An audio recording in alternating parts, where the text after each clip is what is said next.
If I owned a home in America right now, I would stop thinking about property tax as a finished system and start thinking about it as a system that is still expanding. That is the mistake I see people make. They assume the tax regime they live under today is the regime they will still be living under 5 years from now. I would not make that assumption. I would assume the opposite. I would assume that once governments get comfortable placing a bigger tax claim on income, they eventually begin looking for the next pool of visible wealth. Then the next one, then the next one after that. And if you want to understand where that thinking leads, all you have to do is follow the path that is already being laid out in public. A lot of people still treat this as a distant idea. I do not. A year ago, you could still tell yourself this was political theater, a warning, a slogan, a maybe someday problem. I do not think that anymore. I think the pattern is already visible. I think the language is already changing. And I think the dangerous part is not that they announce the final version first. The dangerous part is that they normalize each step before the public notices what all those steps add up to. That is how these things happen. They do not begin with someone standing at a podium and saying, "We are now going to tax the equity in your home." They begin with something smaller and easier to sell, a fairness surcharge, a millionaire tax, a mansion tax, a special assessment, a one-time wealth measure. An annual adjustment built into language most people never read. Each piece is presented as limited, reasonable, targeted, overdue, temporary, or fair, and then one day the principle has already been accepted. At that point, the rest is mechanics. If I were looking at this coldly, I would start with Massachusetts. Voters approved an additional 4% surtax on income above $1 million and locked it into the state constitution. Now, a lot of ordinary people looked at that and said, that is for somebody else. That is for rich people. That is how the public always comforts itself when a new tax tool gets introduced. But I never look only at who gets hit first. I look at what logic has just been approved, because once the public accepts the idea that special pools of wealth deserve a special recurring claim from the state, the argument begins to travel. Washington moved in its own direction. California has floated taxes tied not simply to what you earn, but to what you own. New York, Hawaii, Rhode Island, and others are openly debating their own versions of new wealth extractions under different names. Federal politicians are already speaking in the language of unrealized gains, net worth minimum taxes on total wealth growth, and fairness through tax reform. That phrase matters. When politicians start talking about fairness through tax reform, I hear something very simple. I hear that they are looking for assets that are visible, easy to value, politically defensible to target, and difficult for ordinary people to move quickly. Home equity fits that description beautifully. It is visible, it is measurable, it is already tracked. And for most families, it is too large to ignore and too immobile to protect at the last minute. That is why I think people are making a mistake when they treat this as a billionaire-only conversation. The billionaire is simply the front edge of the wedge. The middle and upper middle homeowner is the broad base beneath it. And once you understand that, you stop asking whether a home equity style tax sounds outrageous and start asking whether the machinery already exists to calculate it. It does. That is the part most people miss. Your county assessor already has a number attached to your house. It is already on file. The system already estimates what your home is worth. In a growing number of places, those assessments are being updated more aggressively and more frequently than in the past. And now technology has made that process even easier. Aerial scanning, image recognition, data aggregation, AI-assisted property mapping, all of it makes local governments better and faster at identifying what changed on your property, what was added, what was improved, and what they believe your taxable base should be. You do not need to sell the house for the system to know your house is appreciated. You do not need to touch the equity for the system to see that it exists. You do not need to realize a gain for the political class to become interested in taxing the value that is sitting there. That is the transition people should be watching. First, you tax what people earn. Then you add surtaxes to people who earn more. Then you expand the idea into what people own. Then you ask why so much housing wealth is sitting there with only the old property tax mechanism touching it. Then someone writes a bill saying the assessed value minus debt equals a taxable base for fairness purposes. And by the time the average homeowner understands what is happening, the important date has already passed. This is another piece of the danger. A lot of these proposals do not become dangerous on the day they pass. They become dangerous on the valuation date. That is the date that determines what you owned, where you lived, how your assets were titled, what your assessed values were, and whether your equity sat exposed in your own name when the clock mattered. If the law is written with a retroactive valuation mechanism, then waiting until after a vote is not strategy. It is surrender. By then, the window can already be closed. That is why I do not think the right response is panic. The right response is prepositioning. The wealthy understand this instinctively. They do not wait for the last speech. The last vote, the last news alert, or the last commentary panel on television, they move when the direction becomes obvious. That is why you see people with options voting with their feet. Some of the most informed people in the country are already leaving high-tax jurisdictions for states that are structurally friendlier to capital. People act as though that is just lifestyle. A lot of it is not lifestyle. A lot of it is arithmetic. If a state has already shown a willingness to push harder, redefine the taxable base, and experiment with new forms of extraction, then the rational owner of capital starts looking for the exit long before the crowd accepts that anything changed. Now, not everyone can move. I understand that some people have family where they are. Some people have businesses. Some people have children in school. Some people have aging parents. Some people simply do not want to uproot their lives. So I would not tell everyone that moving is easy. I would say something more honest. If you live in a state that is clearly leading the charge toward broader wealth extraction, I would at least start treating relocation as a serious financial variable instead of dismissing it as impossible. That alone changes how you think.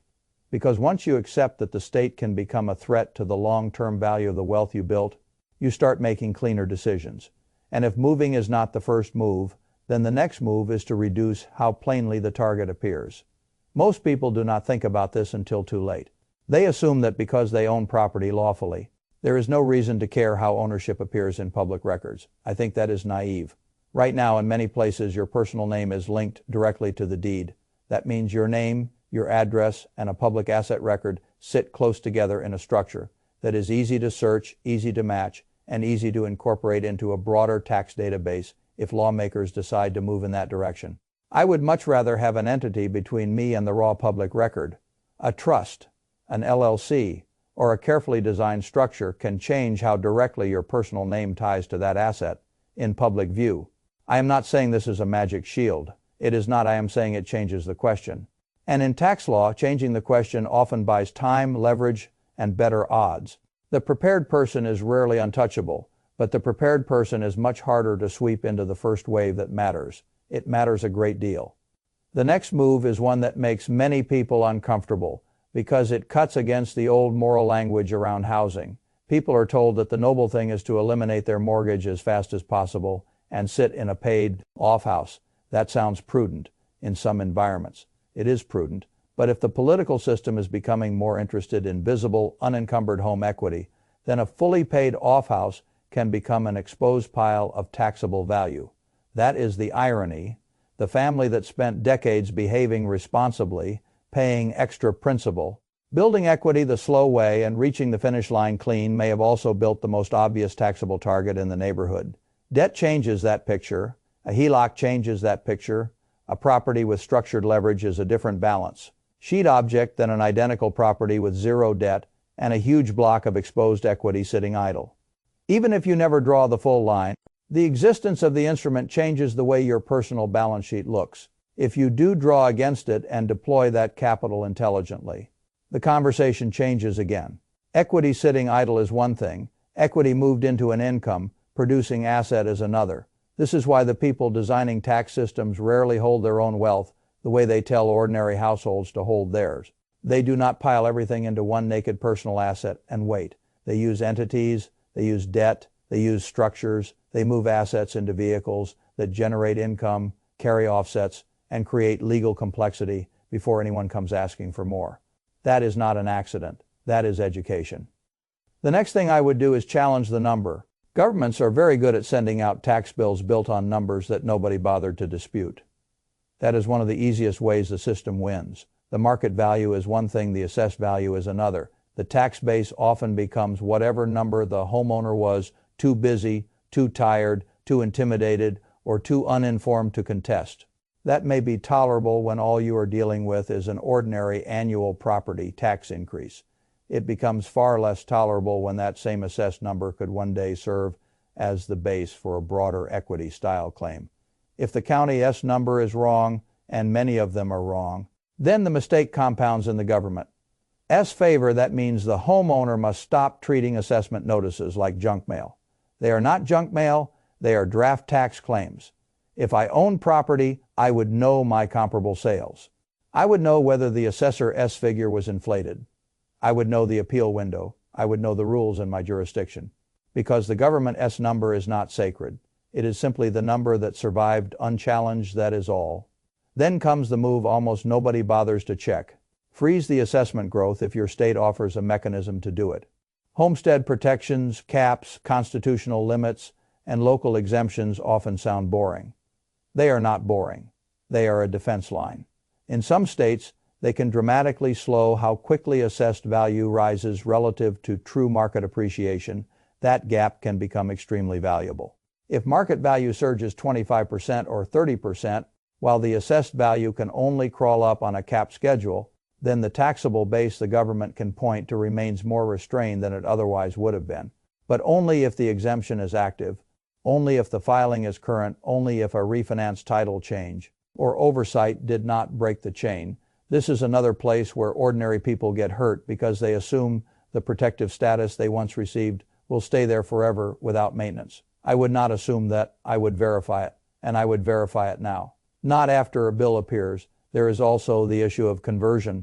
A great deal of static home equity is politically attractive precisely because it sits still. It is attached to one property, one address, one homeowner, one neat record. Move that wealth into investment property through legal mechanisms that defer current tax and the profile changes. The asset becomes an income engine. It may become leveraged. It may carry depreciation. It may live inside a structure with a different tax posture than a personal residence. That does not make it invisible, but it often makes it less simple. And simple targets are what politics loves most. Politics prefers lines that can be turned into slogans. It prefers tax bases that can be explained in 12 angry seconds. It prefers households that do not reorganize until after the attack comes. That is why I keep coming back to the same principle. Do not wait for the clean announcement. Do not wait for the final version. Do not wait until the public argument feels settled. By then you are already late. I would rather look foolish early than trapped late. That is one of the most useful habits I ever learned in capital allocation. If a problem has asymmetric downside, the correct time to begin adjusting is when the probability is still being argued, not when the outcome is already obvious. And this issue has that quality. Maybe the exact form of a future equity tax changes. Maybe it arrives first in one state and then spreads by imitation. Maybe it does not use the words home equity at all. Maybe it rides in under fairness language, surplus, assessment language, wealth harmonization language, housing justice language, or some other phrase designed to calm resistance. I do not really care what label they choose. Labels are marketing, mechanics are what matter. And the mechanics already exist. That is why I think homeowners need to stop treating this as an abstract ideological fight and start treating it as balance sheet defense. There's another reason I think homeowners underestimate this danger. They still think like taxpayers, not like inventories. They think the state sees them as citizens who happen to own property. I think more and more the state sees large pools of trapped equity as inventory. It is not fully monetized yet. That is the language shift people need to hear. A primary residence used to be treated mostly as shelter, stability, and maybe a modest long-term store of family wealth. Now it is increasingly treated as a data point, a value field, a revenue opportunity, a line that can be updated, rescored, compared, and eventually taxed more aggressively if the politics becomes convenient enough. That is why I say the issue is not whether they can imagine a home equity claim. The issue is whether they can defend it politically. And that defense gets easier every year. Home prices rise faster than wages. The politician will say, "We are not taxing the roof over your head. We are simply asking for a fair contribution from untaxed appreciation." That sentence will sound reasonable to millions of people who do not realize that appreciation inside a primary residence is often not spendable, not liquid, and not harmless to tax annually. That is the opening. Once the public emotionally accepts the idea that unrealized value inside a house counts as a morally available source of public revenue, the structure can move fast. That is why I take the assessed value system so seriously. The tax base does not have to be invented. It is already sitting there waiting for a new label. And if you think a state cannot get aggressive about residency, title, and ownership, once real money is on the line, you have not watched how hard some of these jurisdictions already push on ordinary people. A state that wants to keep a taxpayer will not politely ask. It will examine patterns where you sleep, where your mail goes, where your doctors are. Where your driver's license is, where your pets are registered, where your children go to school, where your spending patterns cluster, where your time actually gets lived. So if someone is serious about moving, they need to understand something simple. A pretend move is worse than no move. A half move is an invitation to a long, ugly, expensive fight. If you leave, leave cleanly. If you stay, structure intelligently, but do not live in the fantasy middle where you assume the authorities will shrug and let you define reality after the fact. They will define it themselves if you leave the evidence messy enough. And that brings me back to the deepest problem here. Most homeowners still believe the danger begins when the tax bill appears. It does not. The danger begins when your affairs are still casual while the government has already become systematic. They are building data sets while people are still operating on habit. They are matching records while people are still telling themselves they have plenty of time. That mismatch is where the real damage occurs. I also think people miss the psychological trap. They imagine that because a proposal sounds extreme today, it will still sound extreme after 2 years of headlines, committee hearings, temporary pilot versions, academic papers, budget emergencies, and carefully framed stories about fairness. That is not how political conditioning works. The public almost never accepts the final form first. It accepts the premise first, then the exception, then the pilot, then the emergency version, then the permanent version that looks modest compared with the thing everyone feared at the beginning. That is how a once unthinkable tax becomes an ordinary line item. Not overnight, step by step, while homeowners keep renovating kitchens, paying mortgages, and assuming the rules around their largest asset are basically stable. They are not as stable as people think. The 6 moves are simple to remember, even if each one has to be adapted carefully. Move if you can. Hide what does not need to sit naked in your own name. Extract exposed equity instead of leaving it as a static target. Fight inflated assessments. Freeze what can be capped. Convert passive home wealth into better structured assets. Where appropriate, you do not need to do everything. But doing nothing is the one move that guarantees you give away the initiative.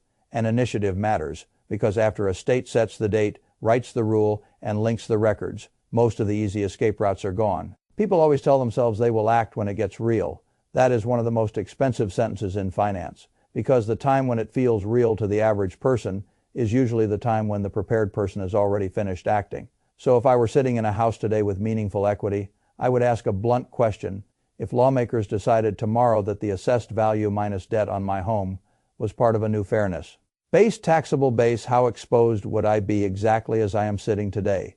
Not in theory, not politically, not emotionally, legally, and financially, how exposed? And if the answer is very exposed, then the work begins now. Not because panic is useful, panic is useless, preparation is useful. That is the only part of this you can control. You cannot control what desperate governments dream up when deficits widen and asset values rise. You can control whether you leave your name, your deed, your equity, your assessment, and your legal structure exactly where they are for someone else to price, target, and bill later. That choice is still yours. For now,